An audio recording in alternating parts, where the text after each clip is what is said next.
HE-111, o bombardeiro secreto.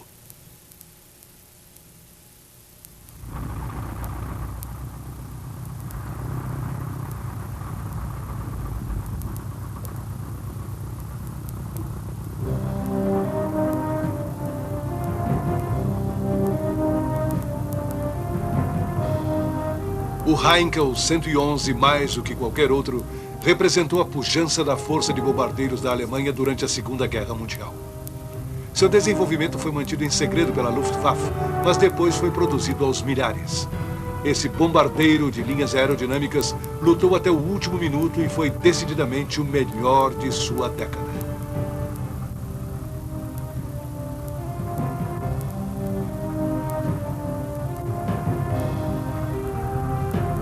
A Luftwaffe voava bombardeiros médios bimotores de aparência bruta, lembrando as tarefas que executavam.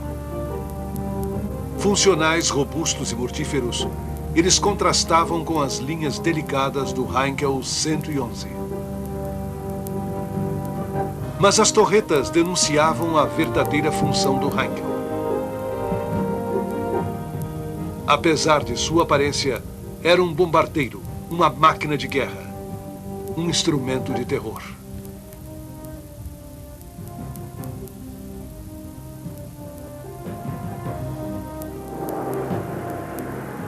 A característica mais marcante do 111 era seu nariz aerodinâmico e transparente, que permitia excelente visibilidade. O nariz era fora de centro para que o artilheiro desfrutasse de melhor visão para mirar a sua carga letal.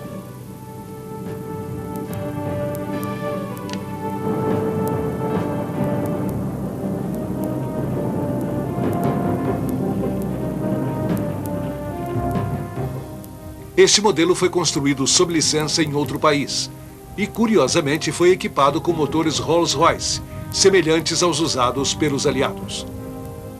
Mas a aparência externa e todos os outros aspectos são idênticos à versão alemã. A seção central da fuselagem era larga, pois o 111 foi originalmente projetado para ser um avião de transporte de alta velocidade. Mas desde o início os planos eram outros.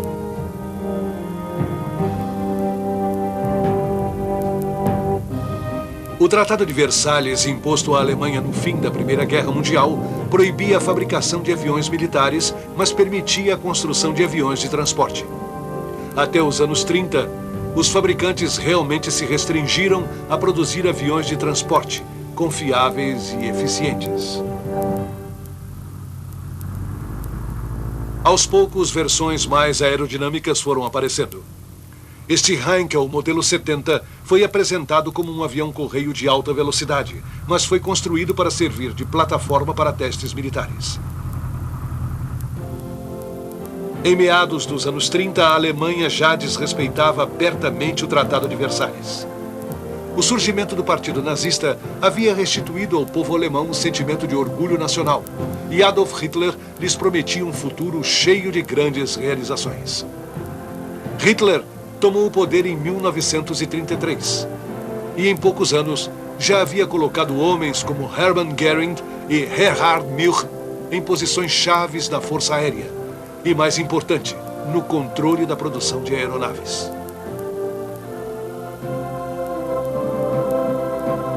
Durante seus anos de exílio, Hitler havia escrito seu livro Mein Kampf, no qual deixava claro que a Alemanha deveria procurar espaço vital a leste. Não restou dúvida quanto ao seu objetivo final, a Rússia. Ele precisava de tempo para se armar e consolidar sua posição política interna. Para isso, começou a convocar comícios que conseguiam audiências nunca vistas antes. A intenção era uma só: impressionar e desviar a atenção. Enquanto o mundo se deslumbrava com o sucesso político de Hitler, seus estrategistas preparavam o país para a guerra. E eles sabiam que a próxima guerra seria baseada em tanques, submarinos e principalmente em aviões.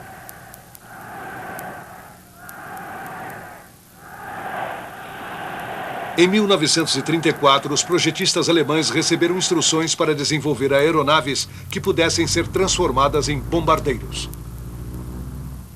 Foi aí que, ainda envolto em segredo, Heinkel apresentou seu modelo 111, um transporte veloz que poderia ser facilmente transformado em bombardeiro avançado.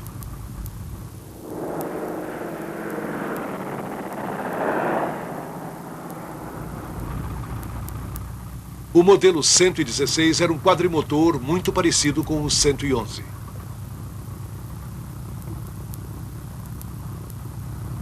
Para melhorar suas características de avião-correio de longo alcance, ele foi equipado com foguetes de auxílio à decolagem. Todos os aviões usavam muito combustível durante a decolagem, e se pudessem economizar nessa fase, sobraria mais combustível para aumentar seu alcance. O 116 quebrou muitos recordes, mas tudo era feito visando utilizá-lo como bombardeiro de grande raio de ação ou mesmo como avião de reconhecimento.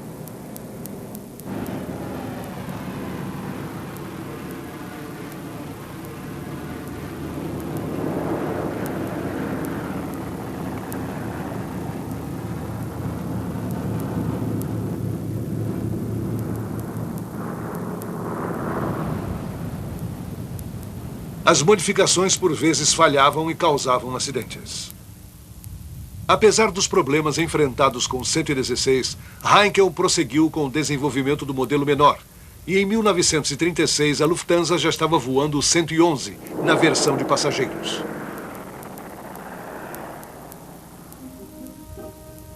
Mas a Luftwaffe não estava interessada nas aplicações civis, e sim no bombardeiro para o qual o 111 havia sido projetado. Por isso, as duas versões são tão parecidas, à exceção das duas torretas de metralhadoras. O fato de só haver duas mostra o desprezo que os projetistas do 111 tinham pelos aviões de caça da época. E em 1936 eles não estavam errados. O 111 era mais veloz do que qualquer caça e seu desempenho excedia até o do modelo 70 monomotor.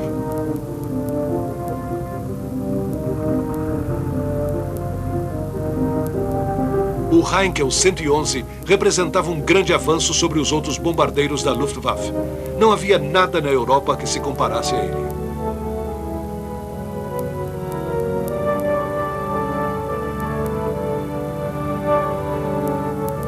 O que mais se aproximava dele era um outro projeto alemão, o Dornier 17, um bombardeiro médio de alto desempenho, embora seu aspecto fosse muito diferente do 111.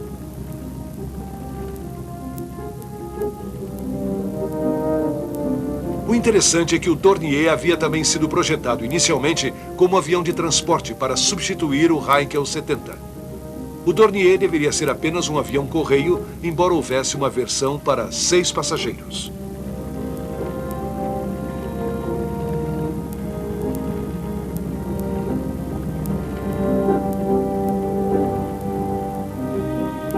Quando a Lufthansa testou o Dornier 17, ficou bem impressionada com sua velocidade e sua facilidade de manobra. Mas ele foi rejeitado porque a porta era muito pequena e causava desconforto aos passageiros.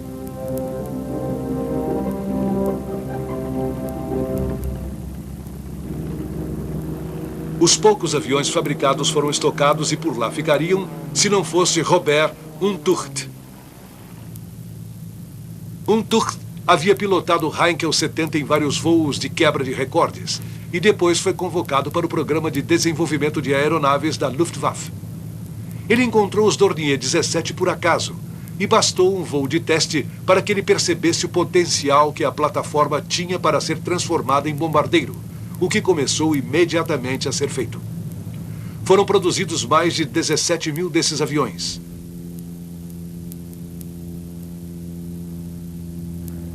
Os dois tipos de bombardeiro médio foram testados em absoluto segredo durante os anos que precederam a guerra.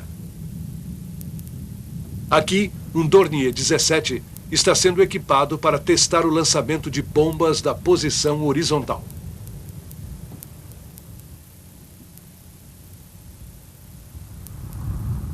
Este é um dos primeiros modelos do 17. Sua única defesa era a metralhadora colocada no alto da fuselagem.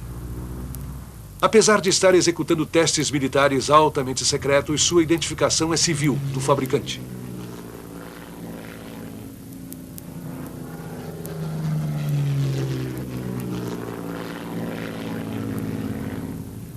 Estas cenas, filmadas em câmera lenta, mostram o resultado impressionante do lançamento de bombas a baixa altitude da posição horizontal.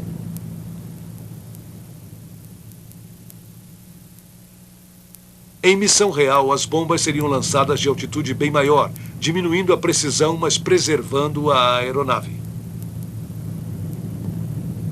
A guerra mostraria que a artilharia antiaérea impedia a operação de bombardeio a baixa altitude.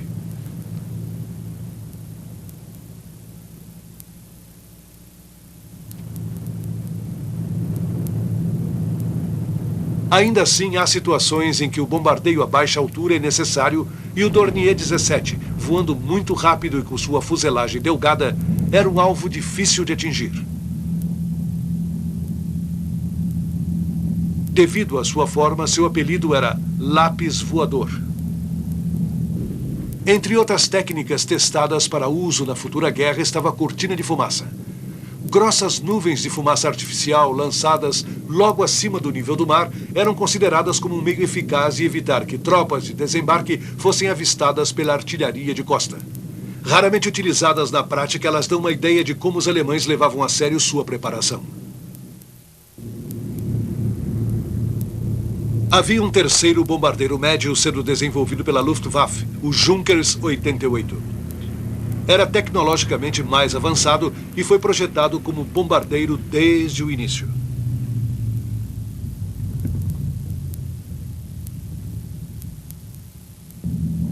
O 88 era ainda mais veloz que seus companheiros e bem mais versátil. Esperava-se que ele fosse capaz de superar o 111 e ainda servir como bombardeiro de mergulho.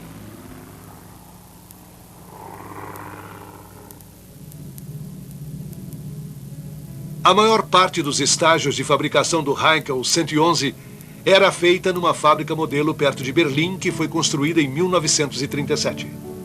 Os oficiais alemães sempre convidavam representantes de outros países para visitar a fábrica e conhecer suas linhas de montagem de última geração. A ideia era influenciar ou até intimidar os outros países com a tradicional eficiência alemã. E até certo ponto isso funcionou, pois a França logo expressou sua preocupação com os preparativos militares do seu vizinho germânico.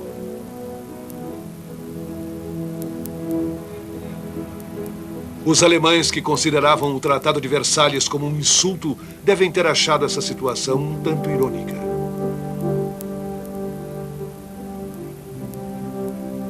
Mas o receio quanto aos preparativos alemães era justificado. Os nazistas não estavam fazendo aquilo tudo só para impressionar. Havia um objetivo. Mas antes, era necessário ganhar tempo e desviar a atenção do verdadeiro alvo dos nazistas, que era a Rússia. Em meados de 1939, a Alemanha assinou um tratado de não agressão com a Rússia, embora nenhum dos dois acreditasse na sua eficácia. A Inglaterra também sabia que a guerra era inevitável e que, com a Rússia fora do jogo, o primeiro ataque seria contra o Oeste. A Inglaterra não estava preparada para essa guerra, como se pode ver pelo tipo de bombardeiros médios de que dispunha. Aviões como o Whitley e o Hampton eram obsoletos se comparados com o Heinkel 111 e os outros bombardeiros médios alemães da época. Aparentemente, os estrategistas militares ingleses não se haviam dado conta do que ocorria na Alemanha. Mesmo os projetos posteriores dos ingleses, como o Beaufort da Bristol, era mais um avião torpedeiro do que um bombardeiro médio. Era mais eficaz no ataque a navios inimigos do que sobre alvos terrestres.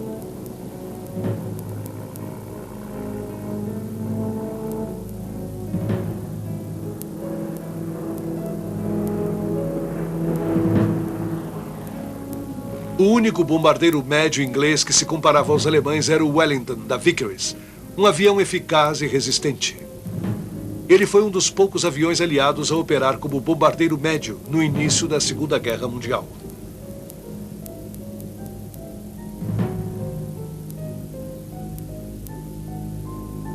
Quando a Alemanha invadiu a Polônia, ingleses e franceses não tinham alternativa a não ser declarar guerra, cumprindo o tratado que garantia a segurança do povo polonês. O primeiro ato inglês de retaliação foi um ataque de Wellingtons a navios alemães perto da costa. O ataque não foi muito eficaz, pois os ingleses evitaram fazer vítimas entre os civis. Mas mostrou aos alemães o que eles deveriam enfrentar daí para frente.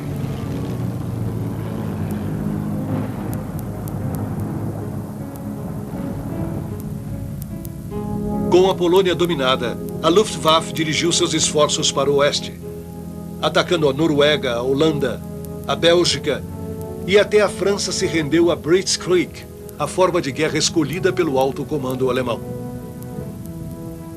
Desde o começo, os Heinkel 111 e os Dornier 17 foram empregados em grandes números, levando sua mensagem de morte a cidades como Antuérpia e Roterdã.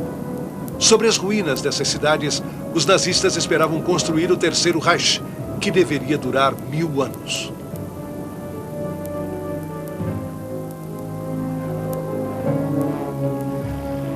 Antes, porém, eles teriam que subjugar uma pequena ilha.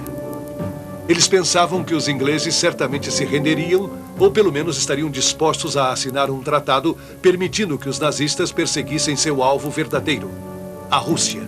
A partir de 1940, os bombardeiros médios alemães lançaram suas bombas sobre alvos das ilhas britânicas, contando alcançar o mesmo sucesso que haviam tido em outras regiões da Europa. Os pilotos das esquadrilhas de bombardeiros da Luftwaffe deviam estar muito confiantes quando cruzaram o Canal da Mancha pela primeira vez, visando destruir as bases aéreas inglesas e os aviões que delas operavam. Destruindo a RAF, os alemães poderiam dominar o espaço aéreo sobre a Inglaterra, evitando que a RAF contra-atacasse. Dessa vez, as coisas não seriam tão fáceis para a Luftwaffe.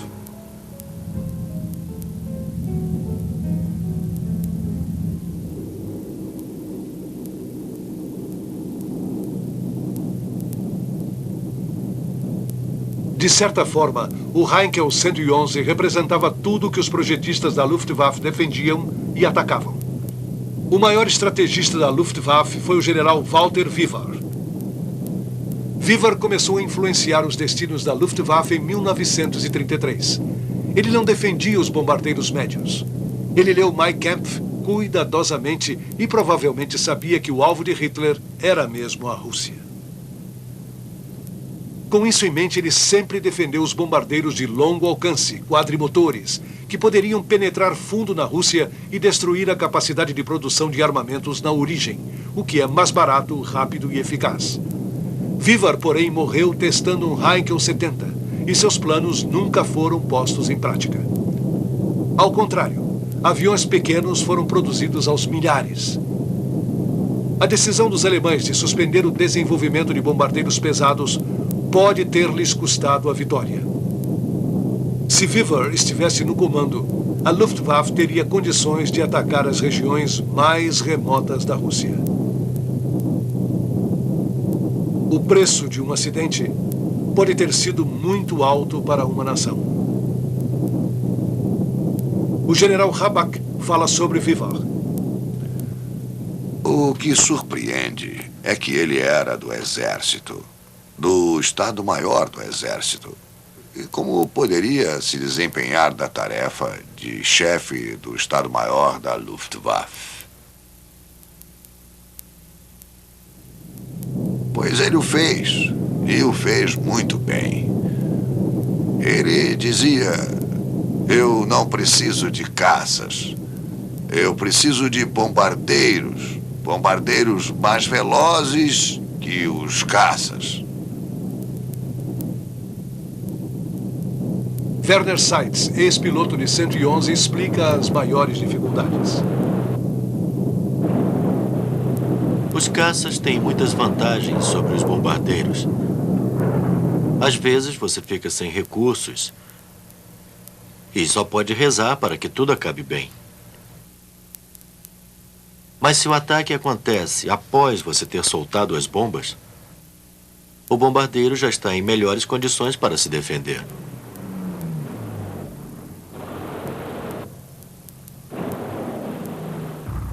Mesmo assim, uma enorme quantidade de 111 foi perdida sobre a Inglaterra. Os 111 passaram então a ser escoltados pelos caças Messerschmitt 110, de longo alcance. O 110, apelidado Destruidor, levava combustível suficiente para acompanhar os bombardeiros médios alemães em suas incursões sobre a Inglaterra. A partir de então, os 111 foram acompanhados em suas missões por um grande número de caças bimotores.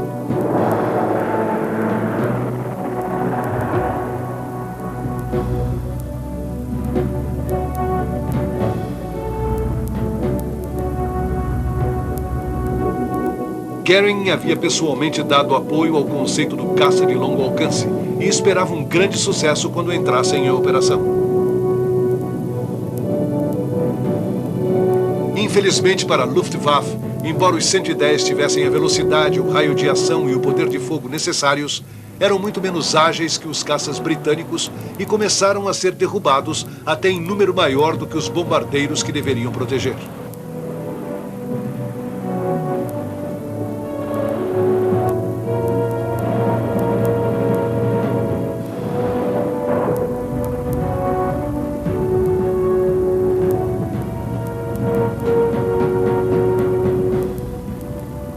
Os Messerschmitt 109 alemães eram ágeis e provavelmente seriam capazes de defender os bombardeiros da Luftwaffe contra os Spitfires da RAF, mas não foram usados como deveriam ter sido. De qualquer forma, seu raio de ação era pequeno e com apenas 20 minutos de autonomia sobre a Inglaterra, não poderiam dar apoio adequado aos bombardeiros.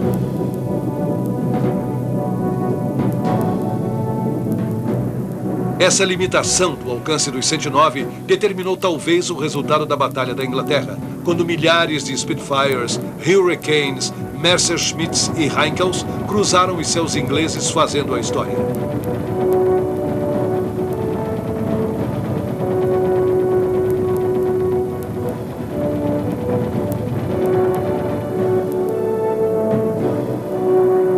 Centenas de aviões alemães foram derrubados e muitos mais simplesmente caíram no mar por falta de combustível.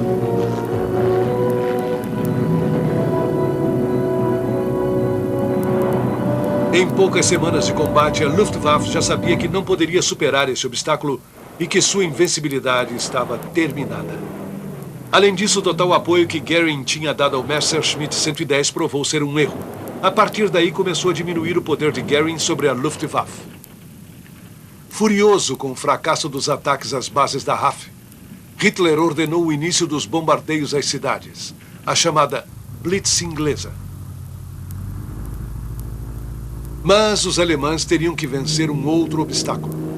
Para perturbar o radar inglês, que permitia identificar com clareza os aviões que se aproximavam, lançavam alumínio em tiras, uma invenção inglesa, aliás. Isso ajudava, mas não muito. As missões agora eram sempre noturnas.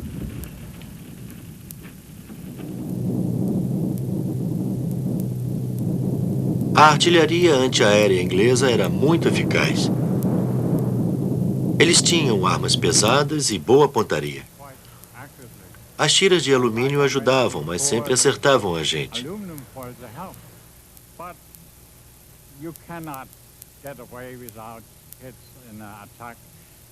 Uns poucos aviões voando sobre Londres, por exemplo, com todas aquelas armas atirando em você, acabam acertando.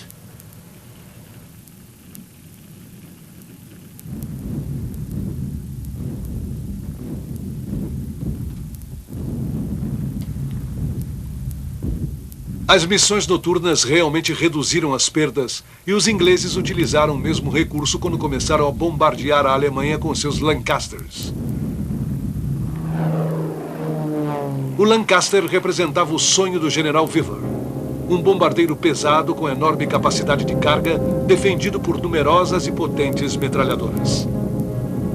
As missões noturnas do Lancaster mais do que retribuíram a devastação feita em Londres, lançando centenas de toneladas de bombas a grande altitude sobre a Alemanha.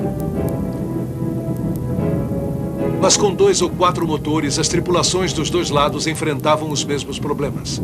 Os canhões antiaéreos, os caças noturnos, as falhas mecânicas e, acima de tudo, um sentimento de todos os homens: o medo.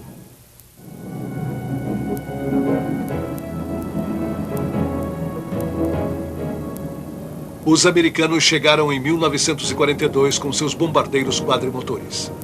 A 8ª Força Aérea adotou a ideia do bombardeio estratégico dos meios de produção inimigos e sabia que o melhor meio para isso eram os quadrimotores, como os B-17 e os B-24.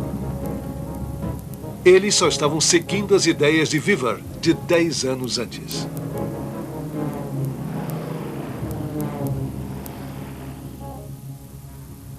Até os russos tinham um bombardeiro quadrimotor, o DB-7, um avião enorme com uma asa de 36 metros, herdeiro de uma linhagem de bombardeiros pesados. Ele era comparável ao Lancaster e, embora não tivesse participado ativamente na guerra, demonstrou que os russos sabiam da importância de ter um bombardeiro pesado em seu arsenal.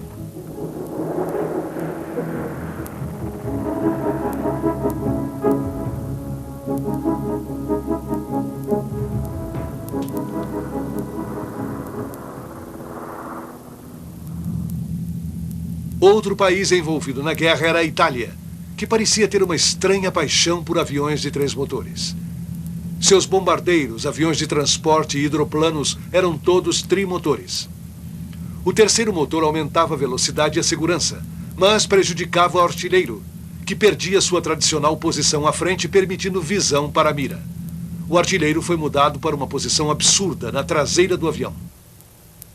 Os italianos, assim como os ingleses e os alemães, operavam à noite, bombardeando alvos à volta do Mediterrâneo. Os italianos também perceberam a necessidade de dispor de um bombardeiro estratégico de longo alcance e, dados os parcos recursos de que dispunham, foram muito felizes no desenvolvimento do Piaggio P-108, um avião invejado por sua confiabilidade.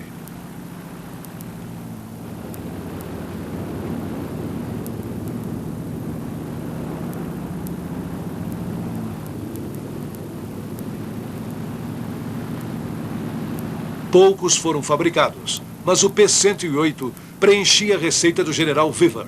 Ele tinha alcance adequado, boa capacidade de carga e defesas corretas. Era comparável ao B-17. A Força Aérea Italiana utilizou o P-108 para atacar navios e instalações costeiras.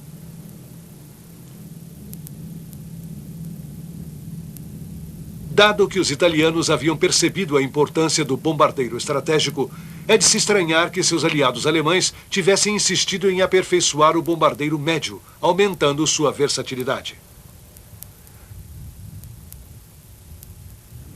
Sem dúvida, a Alemanha tinha tecnologia para produzir aviões grandes, como demonstram o quadrimotor Condor, usado em patrulhamento marítimo, e vários modelos de Junkers de 4 e até 6 motores, cuja conversão para bombardeiro pesado seria simples. O fato é que a Luftwaffe era mais um instrumento de apoio ao exército do que uma força aérea, e a maioria de suas aeronaves foi escolhida para executar missões de ataque ao solo. Os bombardeiros estratégicos não estavam nos planos da Luftwaffe. A decisão foi aperfeiçoar os bombardeiros médios. Este 217 é um desenvolvimento feito a partir do Dornier 17. Com boa capacidade de carga e motores potentes, sua melhor característica era a versatilidade, mais uma vez destinada ao apoio às tropas terrestres. Sem qualquer modificação de monta, este modelo podia ser usado como bombardeiro de mergulho, apenas usando freio aerodinâmico montado na cauda. Uma inovação, já que todos os freios de mergulho eram colocados nas asas.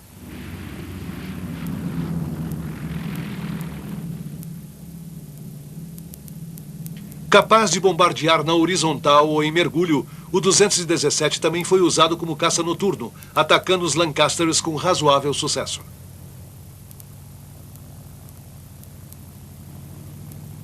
Foram produzidos quase 2.217, incluindo alguns providos de um terceiro motor, que ficava dentro do avião e acionava um compressor para alimentar os outros 2 motores em grandes altitudes.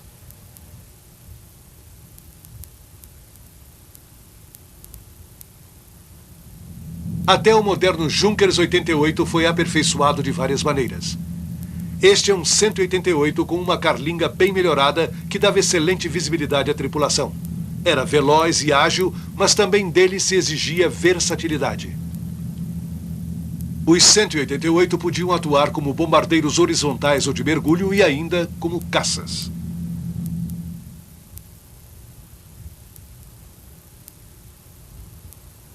O Heinkel 111, no entanto, lutou até o fim sem maiores modificações. Pouco mudou do avião de passageiros que a Lufthansa havia usado. Decolava de pistas de grama, preenchendo sua missão de bombardeiro médio. Mas houve algumas tentativas de aperfeiçoá-lo. Com base nos testes feitos com o Heinkel 116, o 111 também recebeu foguetes de auxílio à decolagem.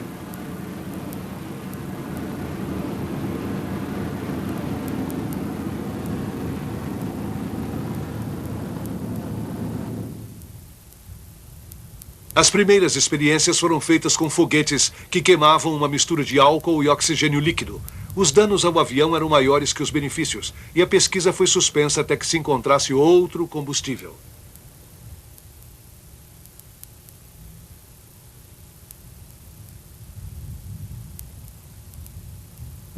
O combustível usado nos foguetes alemães, como a V2, provou ser o ideal e era baseado em água oxigenada e metanol. Os engenheiros alemães desenvolveram um sistema que permitia que os foguetes fossem instalados no 111 logo antes da decolagem.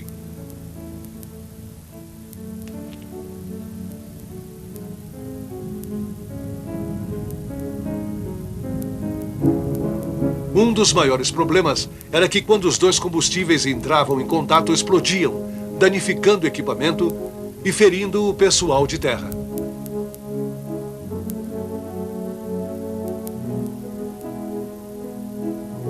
Os foguetes eram providos de paraquedas para poderem ser recuperados e reutilizados.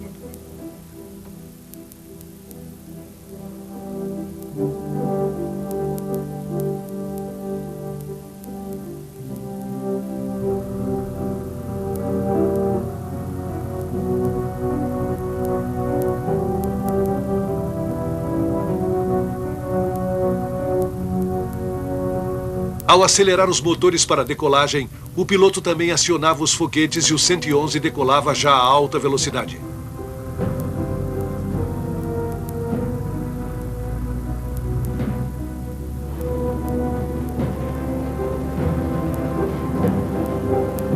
O sistema de auxílio à decolagem também permitia que o 111 levasse mais bombas, mas os foguetes nunca foram produzidos em número suficiente.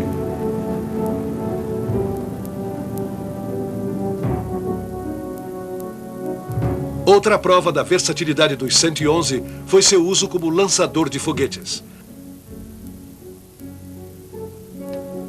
Essa nova tecnologia militar foi empregada no lançamento do Haskell 293, um foguete para ataque a navios, controlado por rádio e propulsionado por uma mistura de água oxigenada e permanganato de sódio, que gerava um empuxo de mais de 600 quilos.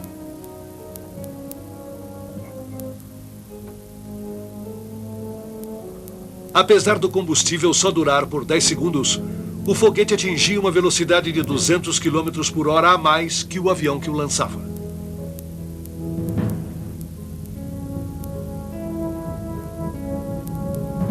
A Alemanha usou esses foguetes com sucesso no Mediterrâneo.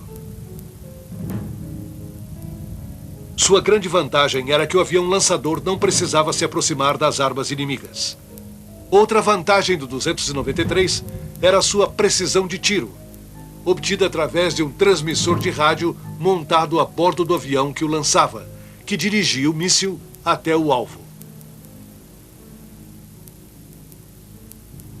Com esse sistema, o artilheiro sentado no nariz do 111 guiava o foguete até o ponto de impacto.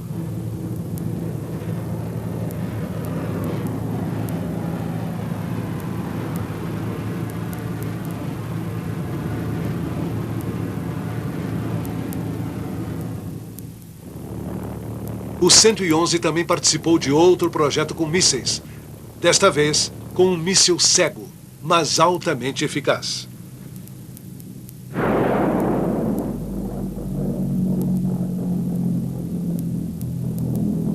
A bomba V1 era quase sempre lançada de uma rampa, mas podia também ser levada até a proximidade do alvo por um Heinkel 111 especialmente equipado. A V1 sofreu críticas sobre sua eficácia como arma, mas aterrorizou o povo inglês por muito tempo. O general Eisenhower temia que elas viessem a ser um forte fator impeditivo aos desembarques na Normandia.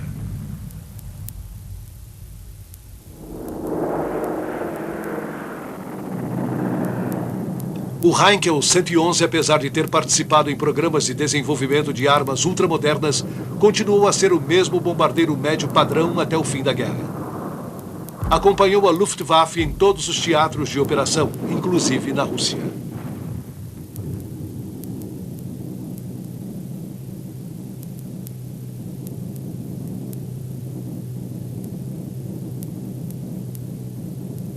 Os 111 estavam lá desde o começo da Operação Barbarossa, nome dado ao ataque de surpresa à Rússia. E ao longo daquela terrível campanha, esse avião, projetado em 1934, procurou penetrar na Rússia até onde podia.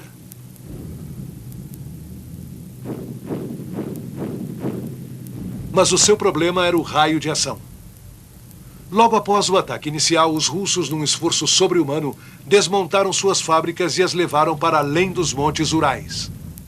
Lá, eles começaram a produzir enormes quantidades de armamentos, bem além do alcance dos bombardeiros médios aos quais a Alemanha havia dedicado tanto tempo e dinheiro.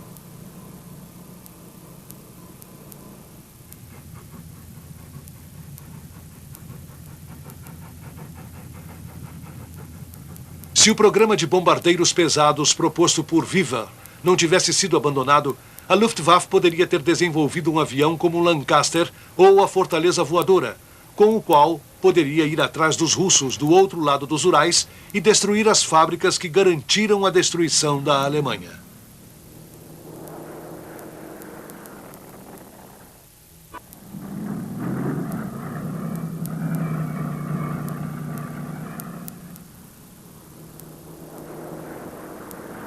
A partir de 1943, as fábricas russas produziram uma quantidade incrível de caças e de aviões de apoio às tropas, entre os quais o famoso IL-2 Stormvik, dos quais 15 mil exemplares idênticos foram produzidos.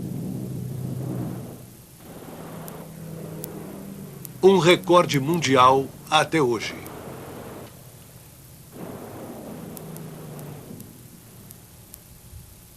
Em 1945, perdida a guerra, o que restava da Luftwaffe eram destroços espalhados pelas bases aéreas, resultado dos ataques incessantes dos aliados por terra e ar.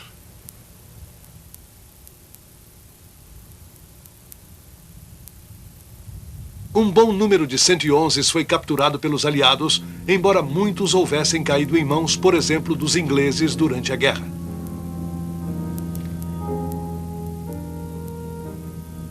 Mas, terminada a guerra, foi possível examinar vários exemplares com calma e determinar os segredos de sua construção.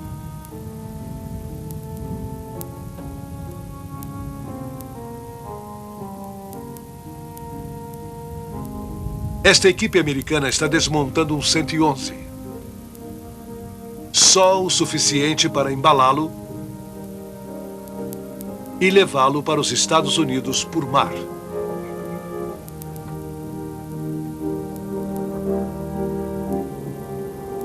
Para determinar as técnicas de construção que haviam sido utilizadas.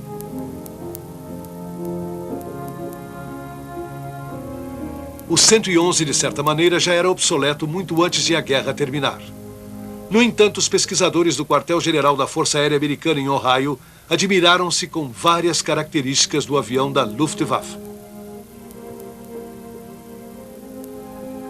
Parecia claro que um avião projetado em 1934 para carregar passageiros e que foi produzido na versão de bombardeiro em quantidade que ultrapassou a marca dos 7.300 teria algo para contar aos técnicos.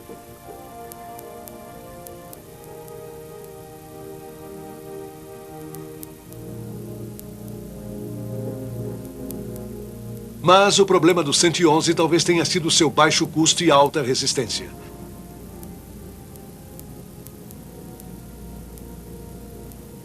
Um dos argumentos usados pelos inimigos dos bombardeiros pesados foi que uma dessas armas estratégicas custaria 2,5 vezes o que custava um 111, em termos de material e mão de obra.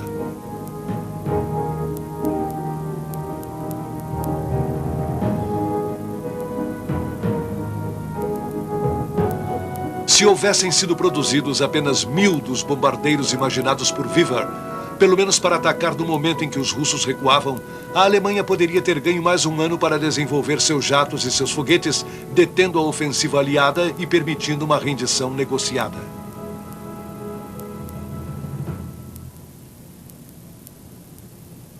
Antes de atacar a Polônia e detonar a Segunda Guerra Mundial, a Alemanha havia testado suas armas durante a Guerra Civil Espanhola, que veio a ser um excelente campo de provas. A Alemanha testou técnicas como a da Blitzkrieg e levou à Espanha os melhores de sua aviação da época, o Junkers 86, bombardeiro médio, e o Junkers 87, o Stuka, bombardeiro de mergulho. Para lá também foi a primeira versão do 111 que tinha uma carlinga mais convencional. Esses aviões, provados em combate, contribuíram muito para o planejamento alemão a longo prazo, a um custo altíssimo para o povo espanhol.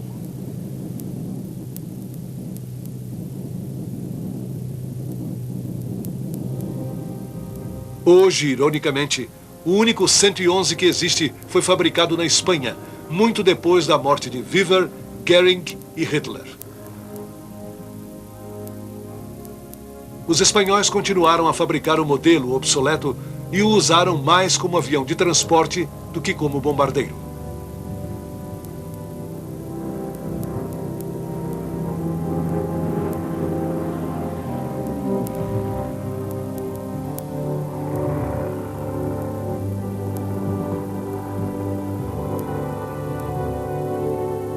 Esse exemplar é especial porque serviu como transporte ao general Franco, o ditador fascista que havia aberto a Espanha aos alemães.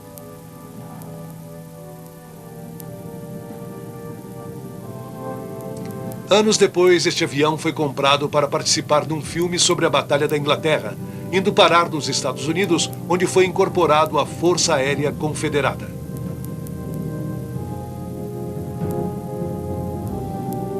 A maior diferença entre o Heinkel de Franco e os que participaram da destruição da Europa são os motores Rolls-Royce Merlin, os mesmos que foram usados nos Spitfires e Hurricanes que escorraçaram os 111 dos céus da Inglaterra.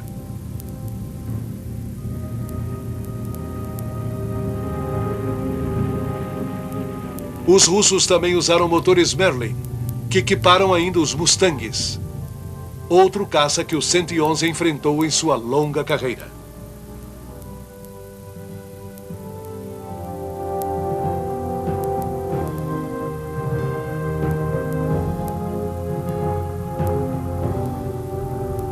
Concebido em segredo por causa das restrições de Versalhes, o 111 não iludiu ninguém quando foi apresentado como avião de passageiros.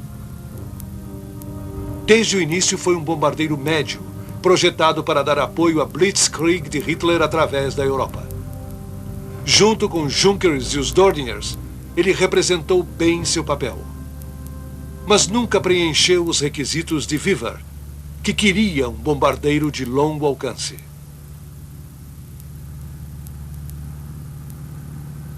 O Heinkel 111 será sempre lembrado como o bombardeiro secreto.